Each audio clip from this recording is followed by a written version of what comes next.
Don't worry about your work, you give it up. What do you want? You want a roof? I'll give you. You want food every day? I'll give you.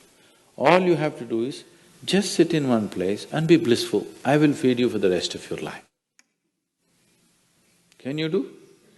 No, you want to mess up something every day. People say they're only working for a living. I said, don't worry, I'll give you shelter, I'll give you food every day, no problem. All you have to do is, I want to see tears of blissfulness every day. That's all the requirement. You don't have to do any work, you don't have to serve me, you don't have to produce anything, nothing. Just sit here blissfully, we'll feed you, we'll worship you. No.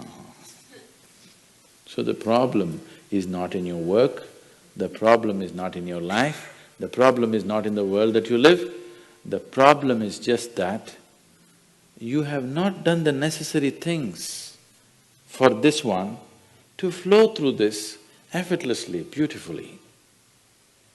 The necessary work has not been done and we're just hoping it'll happen by accident. It doesn't happen by accident.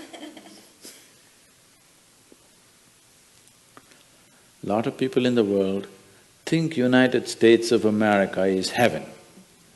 But people who live here don't think so at all. Isn't it so? Isn't it? Lot of people in the world are dying to get an entry into the country. If you open up the southern borders, 10 million people will enter tomorrow morning because they think this is heaven. But you are not experiencing it that way, isn't it? You are not experiencing this as heaven because hell and heaven is not a geographical place. Hell and heaven is what you make out of yourself, isn't it? Too much talk about heaven has been going on because there are too many people who made a hell out of themselves. If you had made a heaven out of yourself, would you talk about going to heaven? If you sit here and you're feeling ecstatic right now, would you aspire to go to heaven, I'm asking? Once it happened, early 20th century,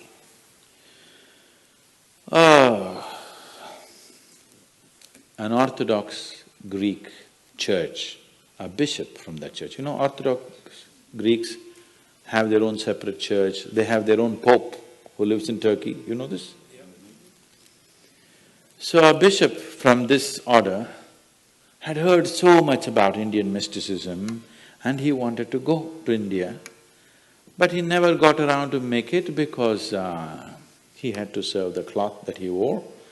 And after 60 years of age, when he is semi-retired, he got the opportunity and went to India. So he came to South India, near where we are, and he wanted to meet a mystic, a yogi. So somebody said, go up this mountain, near a cave, there is a yogi sitting, you can go. So our man went, plodded up the mountain, halfway up and went. In front of a cave, an old man with a gentle smile upon his face was just sitting with his eyes closed. So the bishop went and prostrated. He cannot do it, he is not made for that. But they had told him, if you go to India, you have to crawl. He prostrated like this and with all his four limbs he got up. The yogi looked at him with amusement. Obviously, he has never prostrated anywhere before. And he smiled. Then the bishop said, I am like this, I am a bishop. I have served in the church for so long, but I have a few questions, can you answer? The yogi smiled and said, yes, please, whatever the question. Then the bishop asked, what is life? At the age of 60. What is life?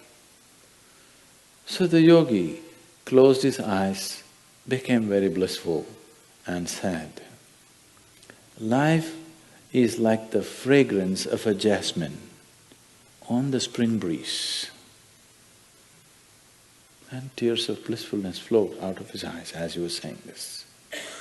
Then the bishop said, no, no, no. Our Pope has told us life is like a thorn and we must renounce it. And even symbolically, Jesus himself wore a crown of thorns.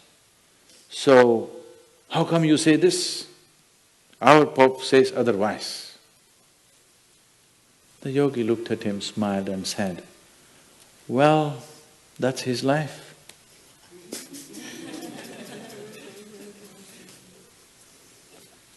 So, what you make out of it is not because of where you are, what you are, it is just what you make out of it, isn't it? Yes. So, have you created the necessary mechanism? Have you created the necessary system? Have you created the necessary ingredients within you to make this like the fragrance of jasmine on a spring breeze and not a thorn? If it's a thorn, we must pluck the damn thing out, isn't it? Isn't it so?